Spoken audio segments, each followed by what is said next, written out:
Good morning बच्चों। Good morning sir. कैसे हैं? ठीक है सारे? ठीक है। क्या किया था कल? क्या किया था कल? हाँ, atomic radius, ionic radius and metallic character of D block elements या ट्रांजिशन एलिमेंट्स। आज हम नेक्स्ट प्रॉपर्टी करने जा रहे हैं आयनाइजेशन इंथैल्पीज, आयनाइजेशन एनर्जी या आयनाइजेशन इंथैल्पी। क्योंकि 11th में हमने बड़ी डिटेल में पढ़ा है कि एटम के लॉस्ट वाले शेल्स, एटम के बैलेंस इलेक्ट्रॉन जब हम लॉस करवाते हैं तो जो एनर्जी चाहिए होती है उसको बोलते हैं आयनाइजेशन इंथैल्पी। मीन जब भी कोई एटम आपस में बॉन्ड बनाते हैं तो वो क्या करते हैं? इलेक्ट्रॉन गेन करते हैं या क्या करते हैं? लॉस करते हैं। तो इलेक्ट्रॉन लॉस करवाने के लिए आउटर मोस्ट शेल के जब बैलेंस इलेक्ट्रॉन किसी एटम से लॉस करवाने के लिए जो एनर्जी चाहिए होती है उसको हम बोलते हैं आयनाइजेशन एनर्जी या आयनाइजेशन इंथैल्पी। ठीक है।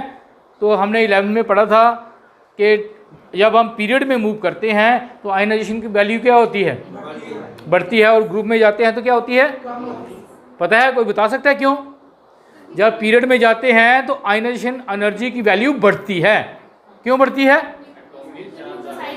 क्योंकि न्यूक्लियर चार्ज बढ़ता है, एटॉमिक साइज क्या होता है? कम होता है। और ठीक है, मीन जितना, ये देखो बात ये है कि ये है न्यूक्लियर चार्ज और ये है हमारे शेल।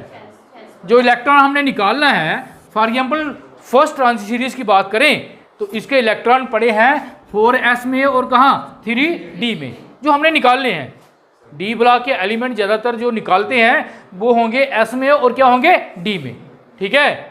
लास्ट वाला शेल होगा s और पेनल्टीमेट शेल होगा d। ठीक है। ये इलेक्ट्रॉन निकालने हैं तो इन इलेक्ट्रॉन को निकालने के लिए जो एनर्जी हमें देनी पड़ती है उसको हम बोलते हैं आयनाइजेशन इंथैल्पी। ठीक है। अभिनंदन, आप बताओ, ये एटम है, इसकी अगर इन इलेक्ट्रॉन से अट्रैक्शन ज़्यादा होगी तो क्या होगा? आयनाइजेशन इंथैल्पी ज़्यादा लगेगी कम लगेगी? ज़्यादा लगेगी। जितनी इन इलेक्ट्रॉन की अट्रैक्शन इस न्यूक्लियस से ज़्यादा होगी बच्चे, उतना ही उसको निकालना मुश्किल होगा, उसको ज़्यादा एनर्जी देनी पड़ेगी। It mean in ionization enthalpy की वैल्यू क्या आएगी? लॉस। क्लियर? और जितनी इनकी अट्रैक्शन कम होगी उतनी ही आयनाइजेशन इंथैल्पी की वैल्यू क्या होगी? कम होगी।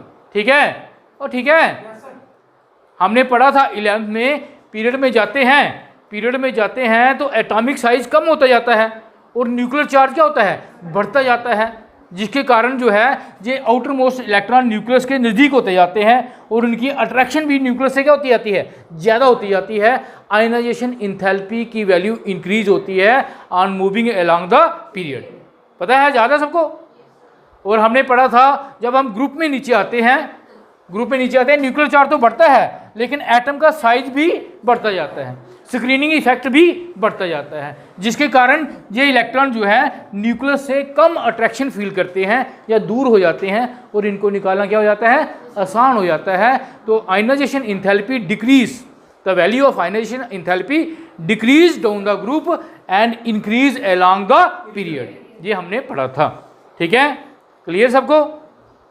अब हम देखते हैं डी ब्लॉक एलिमेंट में ये कितना इंप्लीमेंट होता है।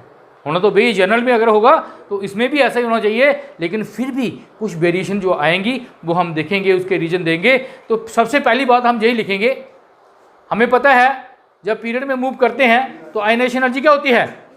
इंक्रीज होती है। तो आपको क्या लगता है SPD इन 3 ब्लॉक में से सबसे ज़्यादा आयनाइजेशन एनर्जी किन एलिमेंट की होगी? किसकी होगी? और उसको प्रायोरिटी टेबल को देखो पहले। और पीरियड में जाते हैं तो आयनाइजेशन एनर्जी क्या होती है? बढ़ती है। तो पीरियड में पहले कौन से एलिमेंट आते हैं? एस के आते हैं, पी के? एस के। उसके बाद कौन से आते हैं? डी के। उसके बाद कौन से आते हैं? तो किनकी आयनाइजेशन एनर्जी ज़्यादा हुई? पी वालों की। तो पहला पॉइंट हम ये लिख देते हैं कि डी ब्लॉक एलिमेंट की जो आयनाइजेशन एनर्जी है is in between S and P, more than S block element and less than P block element. अगर मैं आयनाइजेशन एनर्जी भी बोल देता हूँ इसका मतलब है आयनाइजेशन इंथैल्पी। ठीक है।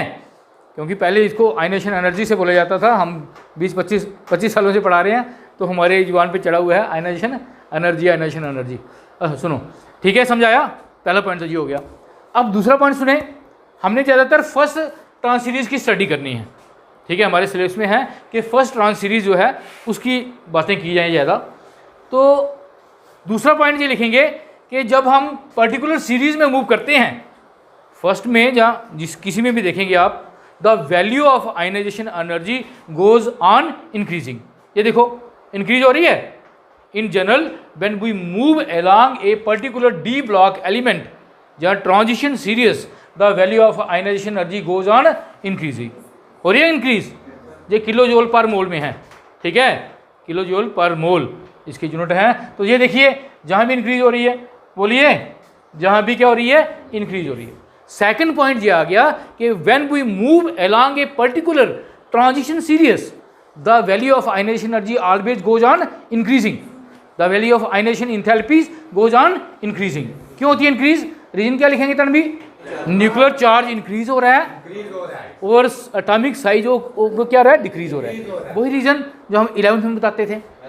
लेकिन इसके साथ आपने एक पॉइंट और जोड़ना है, सुनिए, बड़ा इंपॉर्टेंट, कि जब आप पर्टिकुलर ट्रांजिशन सीरीज में मूव करते हैं तो आयनाइजेशन एनर्जी की वैल्यू क्या होती है, इंक्रीज होती है। But this increase is very much small, but this increase is, ये देखियो 631, ये कितनी है 656, कितनी डिक्रीज हुई, कितनी इंक्रीज हुई, कितनी इंक्रीज हुई 30 और 25 की। ये देखिए ये ऑलमोस्ट सेम है। ये देखिए कितनी इंक्रीज हुई 2 की। ये देखिए कितनी इंक्रीज हुई 50, more than 50 mean the increase, the value of ionization energy increase, but this increase is small as compare to increase in S block element और as compare to increase in P block element. P block में बड़ी ज़्यादा, एक element से दूसरे पे जाएंगे बड़ी ज़्यादा इंक्रीज होती है, एस में भी इंक्रीज होती है, लेकिन डी ब्लॉक में जब आप सीरीज में या पीरियड में जाते हैं तो एनर्जी इंक्रीज होती है बच्चे, लेकिन ये this increase is very small as compare to s and p. समझाया आपको? ये देखिए बच्चे, और सुनो, हमने ले लिया पहले कौन सा, स्कैडिनम। स्कैडिनम की इलेक्ट्रॉनिक कन्फिगरेशन क्या है बच्चे? आउटर मोस्ट 4s2 3d1, ठीक है। स्कैडिनम से हम जाएंगे टाइटेनियम पे। किस पे जाएंगे? इलेक्ट्रॉन ऐड होगा, न्यूक्लियर चार्ज भी बढ़ेगा। इसका न्यूक्लियर चार्ज 21 है, ठीक है। एक इलेक्ट्रॉन ऐड होगा और एक न्यूक्लियर चार्ज भी बढ़ेगा। इसका एटॉमिक नंबर कितना है 22, न्यूक्लियर चार्ज कितना हो गया 22 हो गया। और इलेक्ट्रॉन जो ऐड हुआ है वो कहाँ गया है? वो लास्ट वाले शेल में नहीं गया। जैसे एस में लास्ट वाले में जाता है, जैसे पी में लास्ट वाले में जाता है, डी ब्लॉक एलिमेंट में वो इलेक्ट्रॉन लास्ट वाले शेल के पास नहीं जाता। कहाँ जाता है बच्चे? कहाँ जाता है? सेकंड लास्ट में आता है, सेकंड लास्ट में आता है। सभी में ऐसे होगा। न्यूक्लियर चार्ज तो हर स्टेप पे बढ़ रहा है, इलेक्ट्रॉन भी बढ़ रहा है, लेकिन that electron is not entering into last shell. वो इलेक्ट्रॉन जो है वो पेनल्टीमेट शेल में जा रहा है। इसमें जा रहा है सेकंड लास्ट शेल में जा रहा है। और इसके कारण क्या हुआ? इसके कारण क्या होता है? इसके कारण जादू हो जाता है। जादू क्या है? जादू क्या है? आपने पढ़ा है इनर इलेक्ट्रॉन जो है, और सुनो, इनर इलेक्ट्रॉन जो है वो न्यूक्लियर चार्ज को क्या करते हैं बच्चे? रोकते हैं। शील्डिंग इफेक्ट याद आया? Screening effect. अब पहले भी रोक रहे थे। ये न्यूक्लियर चार्ज एक बढ़ा, 22 से 21 से कितना हुआ? 22 हुआ, ठीक है। न्यूक्लियर चार्ज बढ़ा, इलेक्ट्रॉन भी बढ़ा। इलेक्ट्रॉन कहाँ गया? सेकंड लास्ट में गया। अब जो न्यूक्लियर चार्ज बढ़ा है उस न्यूक्लियर चार्ज को इस इलेक्ट्रॉन ने, बढ़े हुए इलेक्ट्रॉन ने रोकने की कोशिश की है। समझ गए? अगर तो ये पूरी तरह रुक जाता, अगर जितना न्यूक्लियर चार्ज पॉजिटिव वाला होता है इलेक्ट्रॉन नेगेटिव वाला होता है, अगर दोनों काउंटर बैलेंस हो जाते, जितना न्यूक्लियर चार्ज बढ़ा इलेक्ट्रॉन ने पूरा रोक दिया, तो तब तो आयनाइजेशन एनर्जी दोनों की क्या रहनी थी? बराबर रहनी थी। लेकिन एक दिमाग में एक बात रखनी है कि डी इलेक्ट्रॉन का शील्डिंग इफेक्ट जो है वो थोड़ा कम होता है एस और पी से। डी इलेक्ट्रॉन न्यूक्लियर चार्ज को रोकता तो है, लेकिन उसकी रोकने की पावर थोड़ी क्या होती है? कम होती है। एक न्यूक्लियर चार्ज बढ़ा, एक इलेक्ट्रॉन बढ़ा, लेकिन जितना इसने पूरा न्यूक्लियर चार्ज जो बढ़ा हुआ वो रोकना था वो नहीं रुकता इससे। थोड़ा सा न्यूक्लियर चार्ज फिर भी जो है वो लास्ट वाले शेल पे असर कर जाता है। इस कारण लास्ट वाला शेल थोड़ा क्लोज हो जाता है। आपने पीछे भी पढ़ा, एटॉमिक साइज इंक्रीज होता है बट दिस डिक्रीज होता है, बस this decrease is very much small. उसमें भी यही रीजन था बच्चे, समझाया। लेकिन फिर भी थोड़ा सा न्यूक्लियर चार्ज जो है लास्ट वाले शेल पे असर कर जाता है, इस इलेक्ट्रॉन पे असर, समझाया आपको, इस शेल के इलेक्ट्रॉन पे असर कर जाता है और इसकी अट्रैक्शन जो है न्यूक्लियस से थोड़ी बढ़ा जाता है। इसकी कम है, जहाँ थोड़ी अट्रैक्शन 4s इलेक्ट्रॉन की क्या हो गई, बढ़ गई। जितनी बढ़नी थी उतनी नहीं बढ़ी। क्यों नहीं बढ़ी? Due to shielding effect of d electron, but the d electron has poor shielding effect, ठीक है। Therefore some nuclear charge goes to the 4s electron, ठीक है। तो इस कारण एनर्जी इंक्रीज तो हुई है लेकिन थोड़ी कम हुई है, समझाया उन बोलो। कहेंगे कि जब हम पीरियड में मूव करते हैं तो आयनाइजेशन एनर्जी इंक्रीज होती है due to increase in nuclear charge, है ना, but the shell remain the same, but this increase is very much small, this is due to poor shielding effect, the incoming electron goes to the क्या है, second last shell. आगे हमने पढ़ा कि last वाले में देखिए, ये लास्ट वाले में जो एकदम इंक्रीज हो जाती है, ये देख रहे हैं आप, 745 से कहाँ चला गया वो 900, ये तो बड़ी ज़्यादा इंक्रीज होगी। ये देखिए 730 से 800, मोर देन 100, ये देखिए, समझाया। लास्ट वाले इलेक्ट्रॉन लास्ट वाले एलिमेंट में हम क्या देख रहे हैं, जिंक कैडमियम मरकरी में द इंक्रीज एकदम जंप कर जाती है। ऐसा क्यों है बच्चे, क्यों है?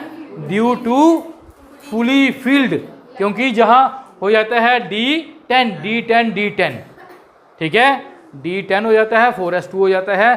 फुली फील्ड हमने पढ़ा था 11th में कि हाफ फील्ड और फुली फील्ड जो इलेक्ट्रॉनिक कन्फिग्रेशन होती हैं वो क्या होती हैं, ज़्यादा स्टेबल होती हैं और उनसे इलेक्ट्रॉन छुड़ाना क्या होता है, मुश्किल होता है। एक पॉइंट हमने पढ़ा कि क्रोमियम, ये देखिए क्रोमियम की सेकंड इलेक्ट्रॉनिक कन्फिग्रेशन, ये क्या लिखा है आपने, क्रोमियम से मैग्नीज पे जाते हैं, जहाँ ये था कॉपर से जिंक पे जाते हैं, ठीक है। तो ये जो कॉपर और क्रोमियम की सेकंड आयनाइजेशन एनर्जी जो है वो एकदम बढ़ जाती है। कोई बता सकता बच्चा क्यों? क्योंकि क्रोमियम की इलेक्ट्रॉनिक कन्फिग्रेशन है बच्चे 3d5 4s1 और कॉपर की है 3d10 4s1। याद आया आपको? ठीक है।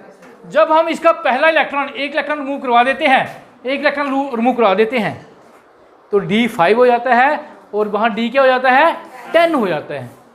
स्टेबल इलेक्ट्रॉनिक कन्फिग्रेशन बन जाती है। इस कारण क्रोमियम और कॉपर की सेकंड आयनाइजेशन एनर्जी जो है बड़ी ज़्यादा है। अब लास्ट पॉइंट देखेंगे। लास्ट पॉइंट देखो, डाउन द ग्रुप।